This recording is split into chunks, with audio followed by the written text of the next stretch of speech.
Hello, everybody. Welcome to Film Family. Today, we're going to be counting down our lists for the top 10 comedies of the 2010s.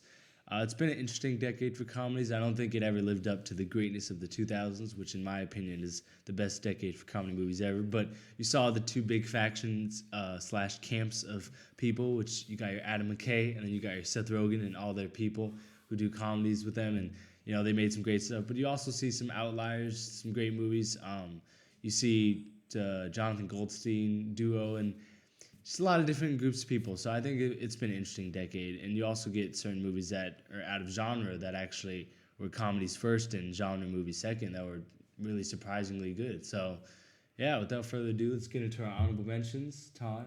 I don't have an honorable mention. I barely made the top 10 just because I realized as you were talking, I felt like comedy is subjective, but it also is generational. And as you were saying, Adam McKay and Seth Rogen, I was like, a lot of those movies I don't find funny. So yeah. I was like, that throws out a lot of my list. Let me preface this too. Is like, I watch a lot of old movies. I watch all movies because I'm a movie fan. But the one genre, the only genre ever, and out of every genre that I've never been able to like old movies for is comedy. And I think it's a generational thing. I love old horror films, action films, and obviously like drama and stuff has always been good. But sometimes people think things are dated. I never really find things dated. The quality stuff stays quality. But comedies, barring like a small few, like I really like Airplane and a couple movies, but I just watch them. Like I watched Caddyshack and I was like, I don't get it. Yeah, those don't hold up as well anymore. And of course, those are our opinion. We're younger than you, Taj. And, no, but you're right. I respect those movies for paving the way for the people who watch those movies and made these. But comedy is subjective, as Arthur Fleck said. So I have a lot of honorable mentions because opposite of you, I realize how much time I waste watching these movies. And there's so many that I could list. One that I really wish made it on my top 10 but didn't was Bridesmaids. Okay. And it's a movie that I definitely would probably not see had I not been forced to watch it. But I really enjoyed it. I've watched it multiple times on my own. And I think that the cast works really well together as far as their characters and their acting. Another one for me, which I almost forgot existed, but I'm so happy I rewatched, is MacGruber. And it is irreverent. It's one of the dumbest movies you'll probably ever watch, but it is one of the funniest as well. Okay. Paul. I really like that group of guys. I forget their names, but I love almost all of their movies. I think their dynamic duoism, if you want to say, is really funny. Dead Snow, which I didn't know was a comedy when I first watched it. I just thought it got lost in translation with the bad words, but it's a very funny movie. It's a Nazi zombie movie again, if you want to see that. Masterminds, which is so funny. Masterminds is Zach Galifianakis based on a true story about one of the biggest bank heists in U.S. history. So funny, and I thought it was really well done. I heard that, yeah. And I got a lot of them, but Seven Psychopaths, I'm going to make it short. Seven Psychopaths is a movie, the first time I saw it, I thought it was funny. It's dark, but clever. These are the honorable mentions. Yeah, these are my honorable mentions. And then I really liked it, so that's... All right, cool. Yeah, so I have two sequels that I think just were not quite good enough to get on the list. Horrible Bosses 2 and 22 Jump Street. I have two superhero movies, Thor Ragnarok, which is actually really funny because of the fact that Taika Waititi his comedy works for me, Lego Batman 2, which is, like I said, one of the most referential movies I've ever seen, and in being that is also one of the most hysterical kids movies. Probably actually genuinely the funniest kids movie I've ever watched. It makes me laugh every time I watch it. And also POPSTAR, Never Stop, Never Stopping, which is a movie that so many people will call dumb, but personally, it makes me laugh a lot. I think it's got some really great comedy in there. And then also the movie The World's End, which is the duo, Simon Pegg and Nick Frost. Yep. Which I don't know if it's necessarily a comedy. Like it's dry comedy. Yeah, it's British humor, but it makes me laugh. I like so it. Funny. Yeah, and then one other movie that is definitely going to be called horrible by so many other people, but comedy is subjective. The Incredible Burt Wonderstone. Nobody better call that one. That's on my list. I want you to know that, okay? Spoiler alert. They'll defend that. There are very few movies that have made me laugh out loud like this. I mean, this scene where Steve Carell is doing his bit by himself in Africa. No, that was Vietnam. No, all you had to say is Steve Carell. You sold me on it. Steve Carell's doing the bit without Steve Buscemi, and he's like trying to do this hangman. I was by literally in himself. tears. And James Gandolfini's like their lawyer or something, or their publicist, and they're in the like. I mean, yeah, it's not my review, but anyway, let's just start the list off at number 10. Taj. Number 10 for me is Tucker and Dale versus Evil. And that is a movie that is, it looked like it was going to be a horror movie, but it's about these two, I don't want to say hillbillies, but that's what they're considered, but they're Isn't that there. the description of the movie too? I'm pretty sure it's the description of the movie, so it's fine. Yeah, I know. insulting I got to be careful over here. And then, but it's about these kids that think that they're mass murderers. These two guys, and I don't know. I don't want to give it away, but it's like it's the kids getting into trouble by trying to avoid these two men. But it's brilliantly done. It's brilliantly written, and I love genre crossing stuff and all that. And I didn't expect anything from this movie at all, and it really surprised me. And I realized just making this list that this is the kind of humor I like compared to ones that you said, like a lot of your guys' honorable mentions were in my list, like, and I'm proud of it. Like I'm like, no, this is it. So we're gonna have difference of opinions here when it comes comedy. Number 10 for me was almost Bridesmaids, but then I remembered about this movie was The Interview. And I've seen this movie way more times than I've seen Bridesmaids. I can continue to keep watching Generational, it. yeah. The combo of James Franco and Seth Rogen mixed with, I don't even know the guy's name who played Kim Jong-un, but he did it so Randall well. Park, I think. He was Yeah. so funny. And it's also, it came out at a time where tensions with Korea were high. They were saying that there was going to be like an attack if they let this movie go out or something crazy like that. But they continued to do it anyways.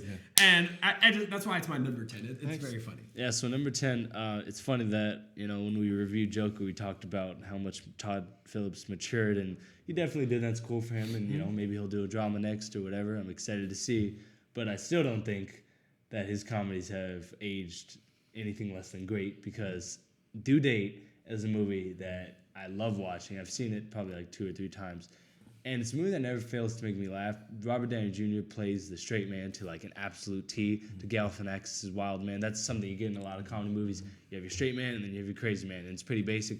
But the way they both execute it is really well done. Jamie Foxx, for like the 5 minutes he's in this movie, is hysterical. When he drinks the dad's ashes and he's like, get out. It's hysterical. He's like, yeah. There's one line in this movie that I don't think anybody else would maybe laugh at. But when I watched it, I was like on the floor rolling. I actually watched the movie like the day before I watched Joker, just to see. Wow. I don't know why, and I remember being like, that's some range from Todd Phillips. It's just a really funny movie. I don't have much to say about it besides the fact that Zach Galifianakis is so weird in this movie, but he plays it really well. I actually like this more than all 3 Hangovers, which I'm not personally a huge fan of. I think they're kind of overrated, which I know is controversial, but it's my opinion. So yeah. Tosh. Cool. Number 9. Number 9 for me is one of someone's honorable mention. It's POPSTAR, Never Stop Stopping. Yeah. What I enjoyed about this movie, obviously, was all the homage to pop stars and boy bands and stuff like that. It rang a little too true. In that realistic depiction of TMZ over there. Yeah, exactly. Fantastic. And it's just. It was something. I love mockumentaries in general, and I wasn't, a lot of people were fans of the Saturday Night Live skits and all that stuff where he came from, Adam Sandberg and stuff like that. I wasn't. I didn't know about it at all. So this was new to me. I was kind of getting introduced to him through this. I had heard about, Lonely Island and all that stuff, but I didn't know anything about it. So this was new, and I loved this movie. Yeah, I'm actually not a fan of Andy Samberg's comedy, but this is one of my favorite projects. I think, for sure. My number 9 is, and this was a hard one for me because I needed a Sacha Baron Cohen one up there. Okay, and I didn't want to put 2 because I don't think it's deserving of that. But it was the Brothers Grimsby. And the reason why is because this is one of those. Yeah, I almost put The Dictator. And it was super funny the way he did it, but The Brothers Grimsby is one of those movies that it pushes the limits of what's allowed to be shown in a movie. Okay. And it's not something you should watch with like a parent, a grandparent. Definitely not. You need to watch this when people who will understand it, but it was just very funny. And to see, I'm forgetting his name, but he's in The Kingsman, the British actor. Mark Strong? Sorry? Mark Strong, the bald guy? Yeah. He, to see him in a role like this, I think was just so funny because his character made it more comedic that he was in there. You know, the very serious. So that's my number 9. Nice. My number 9 is 21 Jump Street, which is such a great, simple, but really effective comedy. Everybody's great in this movie. My favorite being Jonah Hill, who I think is Ice Cube is absolutely Ice Cube is great. Jonah Hill's an excellent comedic actor. His timing is impeccable, and he's great in this movie. But Channing Tatum's also great, like you said, Ice Cube. I really wanted to put 22 Jump Street to it. It missed it, but the scene in that movie, I just want to shout it out because it's a really great scene. When he's throwing stuff at the buffet, that's a good scene. But Rob Riggles in this movie is like the teacher. He's pretty fun. The whole cast is funny, and Brie Larson in this movie too. She's pretty funny in this movie. But like, it's just a movie that really knows how to use its surroundings. That's a big part of comedy, is using your surroundings, and using the things that make up your film. And the way it uses some high school comedy, the scene he's like, "You're way too big to be here. What are you doing here?" And also the scene where they're breaking down the steps of what happens to you when you're on the drug. It's all really funny. And I really like this movie. Nice. My number 8 was Lego Batman movie. I know you've said a lot about it, and we've said a lot about it already, but I have an affinity with Legos, obviously growing up as a kid, and you throw Batman in there, and just the way it was done is amazing. But as we've said before, the references to different Batmans and different villains as well. I laughed so much during this movie, and it's hard to make me laugh when it's like in that animated form, but Lego Batman didn't fail me. My number 8 is Burt Wonderstone. Incredible. Steve Carell and Steve Buscemi, their partnership together, the way they work together, it was just so funny. I will never not watch this movie, no matter what it's on. If I'm coming in halfway, the jokes are always hilarious. The magical element to it, there's so many good things I can say about this movie. It's one of my favorite comedies. Wait, I have a quick. Do you think I would like it? Because honestly, I've never seen it. But no. you guys have. Steve Carell is someone that I really. If you like, I think Steve Carell's a And I like ridiculously Steve good. Buscemi. It makes fun of comedic like actor. remember when Magic was big, with like David Blaine and Chris Angel. So it's like a mockumentary of Okay, that. I like mockumentaries. So okay. It's not necessarily, but it's not like POPSTAR where it's a documentary. Yeah. It's mocking more of that. Do you give them food and clean water? No, I give them magic. It's so funny. My number 8 is also a superhero movie. I have Deadpool, which there's been a lot of really good superhero comedies this decade. One of them being Lego Batman. You got Thor Ragnarok. You also have Ant-Man, which is really funny. But there's nothing quite like Deadpool. Deadpool is such an important movie in that how it pushes genre forward. I think, I'm not going to say it doesn't get credit for that, because it does, but I think sometimes when you see a movie like Logan, which is this big magnum opus of superhero storytelling and seeming like, oh, this is the biggest thing ever, you forget how important Deadpool was, the fact that Logan even existed, to the point where they had a Deadpool 2 teaser in Logan, or at the beginning of Logan. But I think this movie's hysterical. There's so many jokes from it that I've watched the movie probably like 4 times, and there's just jokes that they just never fail to make me laugh. Ryan Reynolds plays Deadpool pretty much perfectly. He's great. The action's also really good. And it's just a movie that's just a good time. It's got so many references, and it's constantly moving. It's never a movie that ever takes time to slow down. The opening credits, this is a serious statement I'm making. In film history, there's probably only like 4 movie credits at the beginning of the movie that I like more, because I can't think of any like drama or epic action or anything that have a movie credit sequence that is this great, engaging. How they're saying he's like some hack who's getting overpaid and some loser hot boy as But a they star. break the fourth wall a lot. Yeah, which I mean, not but a lot of movies the do, way it you does know? it so, it's just, I have a great time in this movie. It's certainly bloody. It's not for everybody. It's got a lot of Very bloody. irreverent stuff, but I just have a great time in this movie. I'll piggyback off of that. It's my number 7 is Deadpool, and it's because Ryan Reynolds was born to play this role. The fact that it's something that was leaked in terms of like it was on the Fox, leaked, strategically leaked. But I mean, at the same time, it's something of a redemption because of his previous Deadpool. They handled that in that was Deadpool bad. too. I had a little flashback. But in terms of, I think that this was done right, and you can see the love that was put into it in that way. And I I'm someone that can watch Ryan Reynolds all day. If they keep making Deadpools, I'll keep watching. Honestly, like he's hilarious to me, and so it's Deadpool's definitely. Sorry, I just have to add something on too. I forgot to mention Deadpool too in my honorable mentions. I feel like the movie goes undervalued, but in terms of comedy, beat for beat, it's about equal with Deadpool 1 2. It's just a little below, but I think the scene where all the crew members die, especially when they hyped it up so much in the trailer, like they were legit making a team. I don't think there's a scene in movies in recent memory that made me like laugh. I was literally on the floor. And then don't forget Brad Pitt's in there for 2 seconds. And all it cost was like a cup of coffee. Yeah. So, that was anyway. Number 7 for me is Why Him, with Bryan Cranston and James Franco. And the reason why is because, like, you're talking about comedy being generational. The situation is definitely surpasses generations. Him being a wealthy gamer or game designer, whatever his job actually was, that's definitely generational. But I think no matter what age you are, it's funny because the dad's always not supposed to like the guy his daughter's marrying, and him trying to make his dad like him. I just felt like they worked well off of each other, again because you had Bryan Cranston, who I always see as a serious role, and James Franco, who can, I think, go back and forth very well. I really like their relationship in that. Yeah, so you mentioned MacGruber being the stupidest movie you've ever seen, or one of them.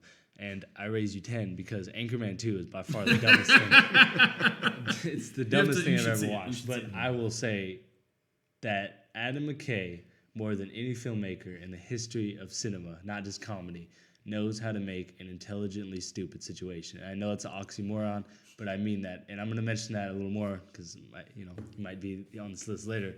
But the way this movie's definitely his dumbest. And I mean that, not in an insulting way, but this movie takes to 11. Like there's absurd stuff in all of his movies, but the scene where he's like, "Oh, what are you doing? You driving on cruise control?" And he's like, "Yeah, I got it." He's like, "But cruise control regulates speed, doesn't drive a car," and just flips up. And there's like a bowling ball and scorpion, and I was like, "What is that?" And he's blind, and he's like, "I was eating shrimp the other day, and it was this," and he's like, "But you can taste it." He's like, "I'm blind." And the fact that they breastfeed a shark or milk feed a shark in this little pond, a great white shark.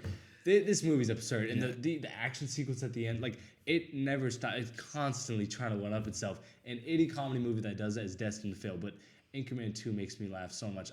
I could sit here all day just quoting it, but I'm just gonna say as a full movie, it's great. And my favorite line in this whole movie is when he says, "I forbid it," and she goes, "Who are you, Julius Caesar?" And he goes, "That's ridiculous. You know I don't watch the NBA." It's a good line. That is a good line. I like that line. My number 6 is The Nice Guys. I really like that. I almost made it to my list. Yeah, my number 6 and 5, you'll see, are very similar. But I love buddy movies in that way, and especially when there's a push and pull in that. And Shane Black did an incredible job with this. He has some hits and he has some misses, and this one was definitely a hit for me. I wasn't used to seeing both in a comedy in a way, and for me, it was just right on the mark in that. And I loved the journey that they went on in that way. It kept me interested. I didn't know what was going to happen, and that's what I wanted in a comedy, especially just seeing that relationship and the mutual respect that came in the end in that way. So stylistically, I also like that movie. Yeah, like it is shot and the colors and stuff. It is the timepiece of it. It is a very nice movie in that way.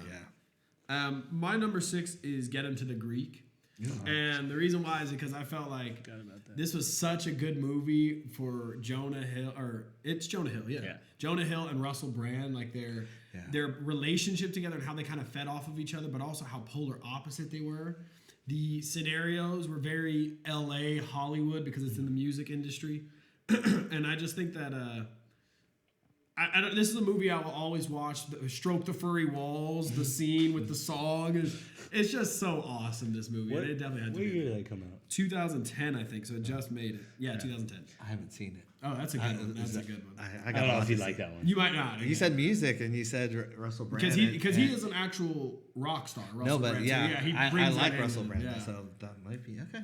Yeah, my number 6 is Bridesmaids, which is a movie I actually watched recently in preparation for this list, and it's so good. I didn't really know if I was gonna like it or not, and this is a really good movie. It's probably the second best ensemble of any comedy besides Anchorman 2, which I think just edges it out. But I think the ensemble of this movie is excellent. Melissa McCarthy, I know like she had done movies before this, but they were smaller. This is a lot like her Jonah Hill and Superbad in terms of where you've been in movies in small sections, but once you break out, and it's a breakout, she's fantastic. Yeah, Krista Wiig's also really good. She has great comedic timing.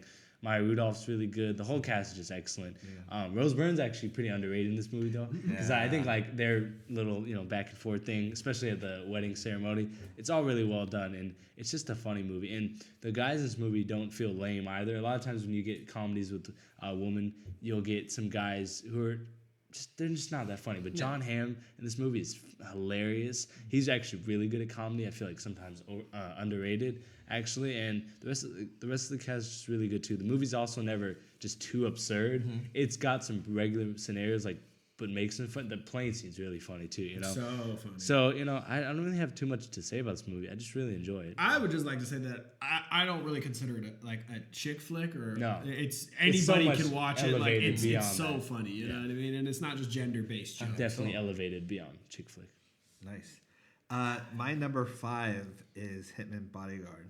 I wanted to put that on my list. That so bad. I had to put that love on my that list. movie. It's so good. Really? It's so funny, it's dude. talking Ryan Reynolds, and then you add Samuel Sam Jackson. Jackson. Yeah, I mean Sam the Man into the equation, and it's just I laughed so much during that movie, and I did not expect it. I saw that movie at home. I did not see it in the theaters. Yeah. But at the same time, I know we just had a blast with it, and it was one of those movies that I know I did watch again in terms of so.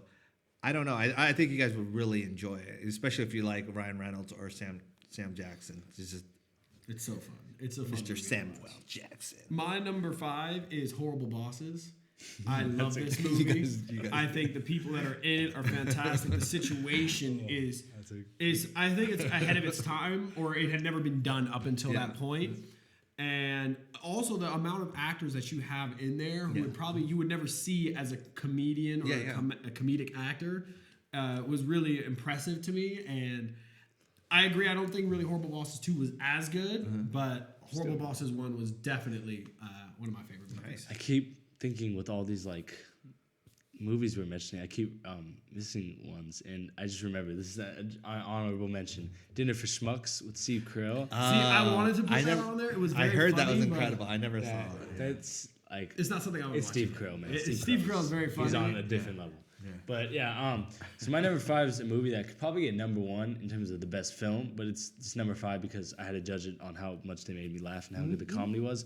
So I have Seven Psychopaths, which is the definition of a black comedy. And it's interesting for Martin McDonagh, who made such a mature drama like 3 Billboards later in this decade, to make a movie that still feels like it has some of that mature subject matter, but it also kind of throws it out the window to just make something that feels pretty wholly original. Seriously, I haven't seen many movies that really made me just feel so different than this. It feels like it's almost combining the last 30 years of filmmaking and just combine them into one movie. The actors are all really good. Sam Rockwell is so excellent in this movie. When he's doing the graveyard scene, or when he's talking about like how they steal dogs, and he's describing his job, everything in this movie is hysterical. Colin Farrell's really good. Standout has to be Christopher Walken, who when he's like, I have a gun, I don't care. That's like my favorite scene. The interaction is just this comedy gold. And Woody Harrelson's really good as like the mob boss who just loves his dog. But also, I think it's a little more mature sometimes. I think it's got some really brilliantly sprinkled moments of true drama and character building that is compelling to watch, not from just a comedic standpoint. But then whenever it does that, it says, I'm not going to ignore that. I'm not going to say that's gone. I'm going to put that to the side, and we're going to just blow some more heads off, because that does actually happen in this movie. A head explodes. And it's a pretty crazy movie. And again, it's a dark comedy, so some people might argue its placement on this list, or if it should even be allowed. But I genuinely think this is a great comedy movie and a great drama in some ways. It's just a really unique movie. And that word is hard to use, because a lot of times you say that and you see another movie that just feels like it's like the same thing. But in terms of how this movie builds a screenplay within the screenplay, and everything about this movie is great. Plus, I think that this movie is better than In Bruges, which I know is like people like more. So it's a popular opinion. Number 4 for me is Thor Ragnarok, and it was completely different than what I thought it was going to be. even when I saw the trailer and stuff like that, I had no idea they were going to take it in this direction. But luckily, with Taika's script and direction, it felt funny, and funny in terms of it revived Thor's kind of character to me in that way, because he went from being one of the less interesting characters in this whole saga thing to putting him, okay, now he's a star again. And I love how the Hulk as well, they played off of each other. And I am knowing this buddy, these two people comedy kind of thing.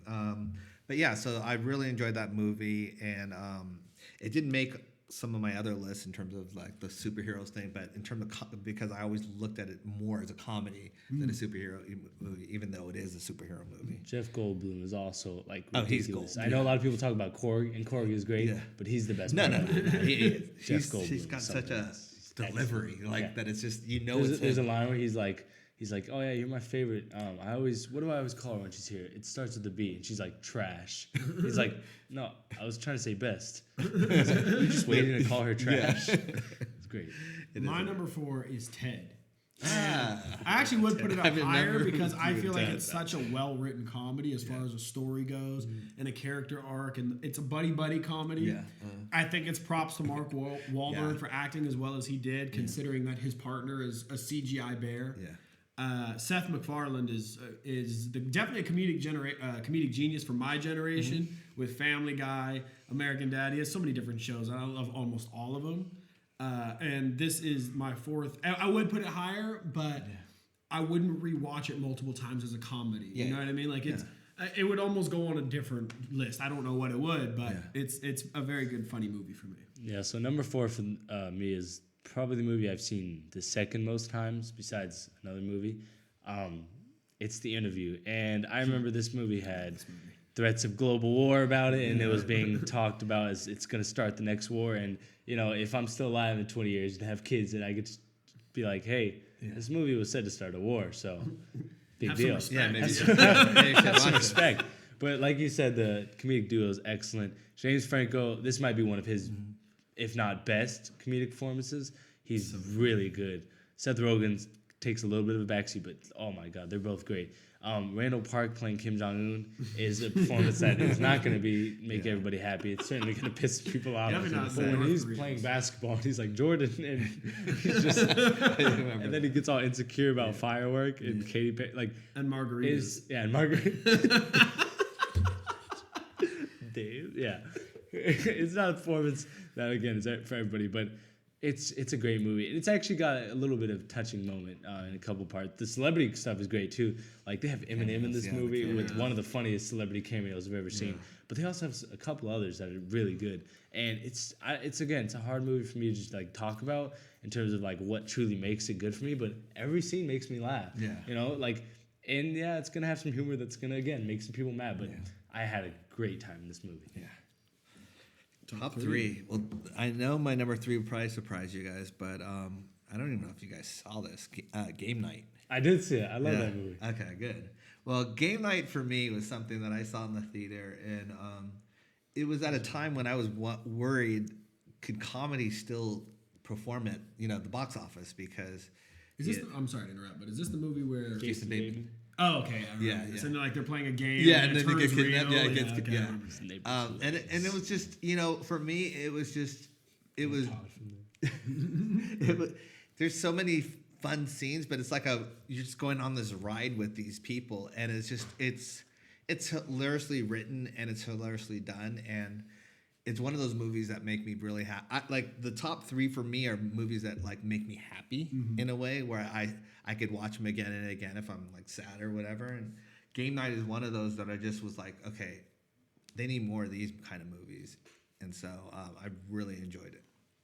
My top 3, I agree with. These are movies that I have watched multiple times. They always make me laugh. Even if people are like, I've seen those movies 20 times, I don't believe it. And for that's why I have to put The Other Guys as my number 3. Yeah.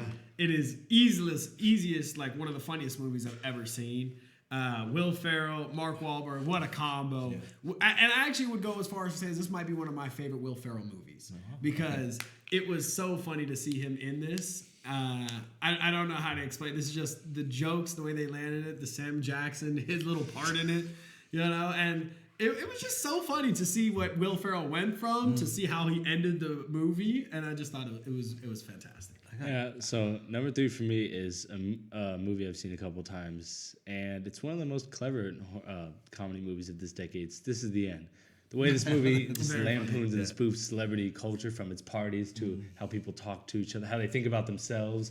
He's like, we're going to be saved. We're celebrities. It's all very funny, and the actors are all fantastic. I know they're playing themselves, and some people say it's easy, but they're also playing fictionalized versions. Well, I don't know heightened versions. Yeah. And I don't know who's the best part of this movie. Probably Danny McBride, but Jonah Hill is fantastic as just being this super nice guy. Yeah. But then he's praying. He's like, God, did you just kill Jay?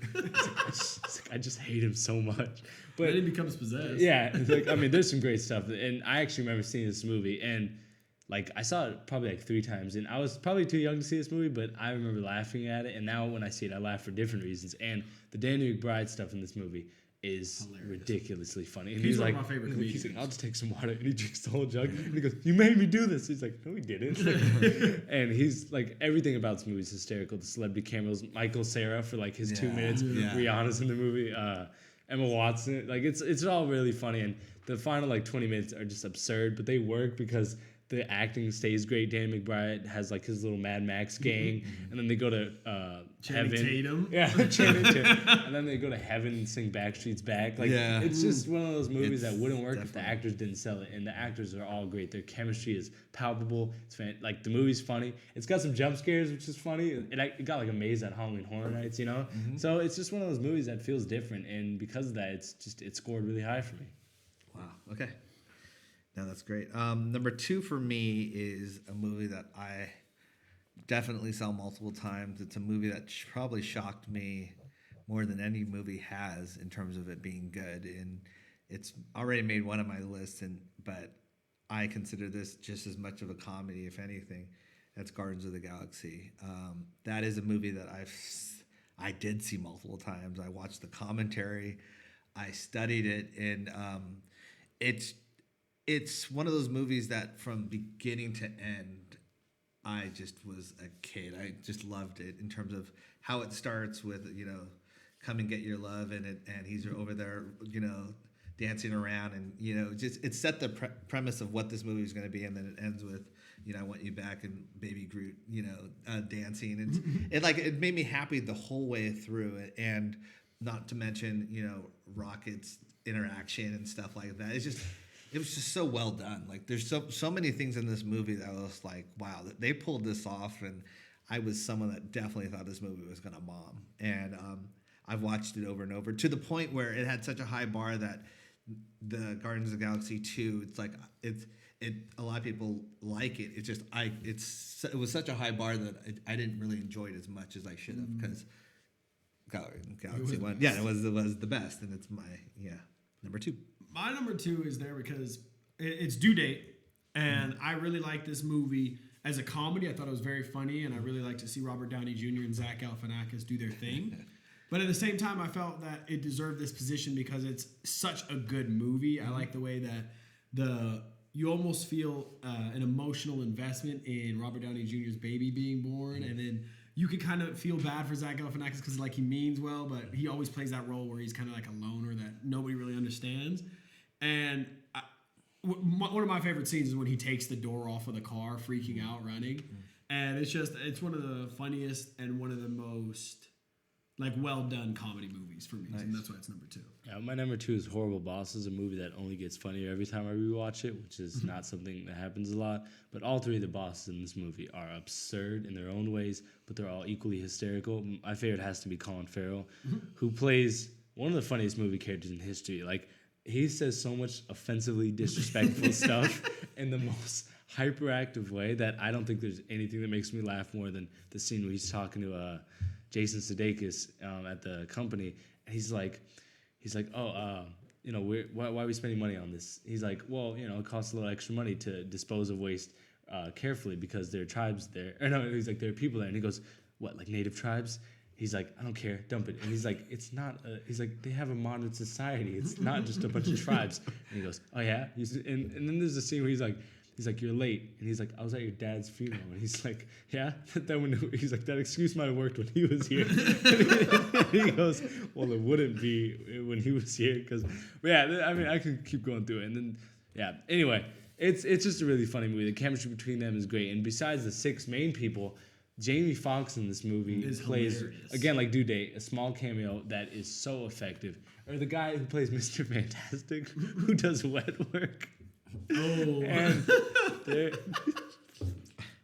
I mean, it's a weird movie, definitely, for some people, but it's just a movie that always makes me laugh. Charlie Day's really good. Sometimes he's a little too loud for me, but in this movie, he's perfect. Jason Bateman's great. He has like a peanut allergy, and he's about to kill the boss, and he's like, I gave him adrenaline shot. It's okay. And he's like, well, we could have just killed him. We were trying to kill him. He's like, I guess I didn't think of that.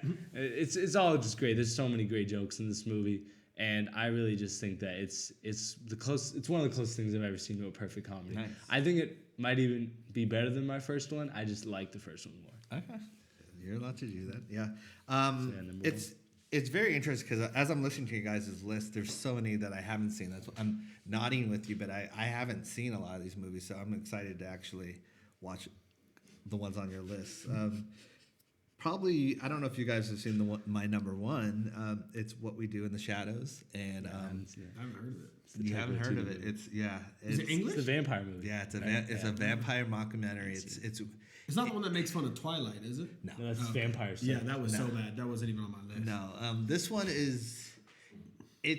You can see the stroke of genius that Taika has in this one, and I keep saying I'm a sucker for that, but I love mockumentaries. I love like the kind of it has a Spinal Tap /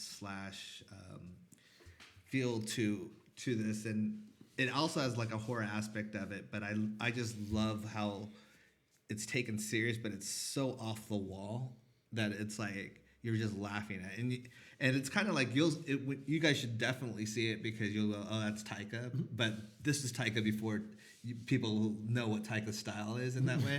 It's very off the wall, Wow. But it's also very clever and it's very interesting. And I know a lot of people that are fans of this movie. My number one is, like I said it earlier, Seth MacFarlane. I think he's like the comedian guy for my generation. And I don't remember not laughing for like a second in A Million Ways to Die in the West. And every time I've seen that movie, it's hilarious. Everybody in the theater was laughing at it. It's just the jokes that I believe my generation grew up with, because I'm at the earlier part of this generation, but also kind of near the end of the last one. And he mixes those types of jokes in so well that it's just hilarious. Okay. Did you forget to put that movie on your list? No. Oh, it kind of looked like you did. I was kind of shocked to put it on there. Personally, I don't think it's that good. It's But so I think funny. Ted 1's It's so funny. pretty solid. Ted 2 is not bad either. But Yeah. my number one, when I was making this list, I struggled with a couple placements. And the whole time I was like, is anything going to beat this movie? And then I was like, yeah, no, nothing will beat the other guys, because I think there's very few films that I've seen more than this. I've seen this movie probably like 35 times, seriously. It never fails to make me laugh, but the best thing about an Adam McKay movie is, like I said, besides being extremely intelligently stupid, which this movie is, it has a great screenplay from Adam McKay and Chris Henchy, but the thing that Adam McKay does is he puts jokes in the background. It's almost like when you were layering sound for a movie when you're editing, and you have to do a double layer of sound. And one, it clearly is more important. The other one is to make it sound and simplify and make it perfect and make the sound good to your ears. This movie has like jokes in the background that I will hear on the second time or on like my 10th time and be like, I never like heard that, and then I'll start dying laughing. There's a line in this movie where they get ambushed in the parking lot, and this isn't the most famous line, but this is my favorite line in the movie. And he's like, get down, Colombian drug lords. And he goes, where are you getting that from? Like, he has no idea of that. And there's, like, honestly, it's hard to talk about this movie without mentioning every scene, because I actually Dirty know this Mike movie, and the Boys. Dirty Mike. Yeah. I know this movie scene by scene, line by line. I can almost recite the whole tuna monologue, but this is comedy gold. Seriously, I remember seeing this back in 2010. This is one of those movies that has been funny my whole life and will continue to be funny, hopefully, if I stay with a sense of humor. I still think Aim for the Bushes is the single funniest risk ever taken in a comedy movie. I remember being younger thinking they were gonna like do something and they die. When I was younger, I thought it was funny because I was like, oh, dying and stuff. But now I think it's funny because he's like, industrial zipline. These guys are pros. And I was like, what? And he's like, you think what I'm thinking? He's like, Aim for the Bushes. There's nothing There's there. no bush, and it goes in slow motion. I remember thinking like, where are the bushes? There goes my hero. One of my favorite scene in comedy history, but also Rob Riggle and Damon Wayans Jr. as like the B team. Yeah, the B team. He's like, it looks like Scarface sneezed on your car. There's an incalculable amount of hysterical lines in this movie. Steve Coogan keeps bribing them, and he's like, so how was Jersey Boys? He's like, oh, great. Anyway, you're under arrest. And he's like, the Knicks or this? He's like, you're not getting us this time. And then it cuts to them. Honestly, I'm not gonna keep reciting the jokes because please see this movie for yourself. It's genuinely, I think, a perfect comedy movie because of how well it uses the situations. It actually has like a kind of interesting plot about scaffolding permits and insurance fraud that makes kind of sense, but you don't even think about it because like it's just whenever they say that, then it goes back to things and like the Gator backstory. The Gator backstory. It goes back to Faceback. He's like, yeah, the worst app ever. It did horrible ratings. The fact that he always gets attractive girls, and Mark Wahlberg's like, hey, like, how do you do that? The fact that Mark Wahlberg learns how to do like ballet just to bully other dudes, and he's like, you don't think I can do this? And he just starts doing it. The fact that like he like holds him hostage with the gun. He's like, here's a gun on me. Does nobody see this? I mean, again, and then even when they're in the AA meeting and he shoots Derek Jeter, or not AA meeting, the cops meeting who fire off their weapons, and he's like telling the story, Bobby Cannavale, and he goes, how did that make you feel? And he's like a Viagra pill with a face.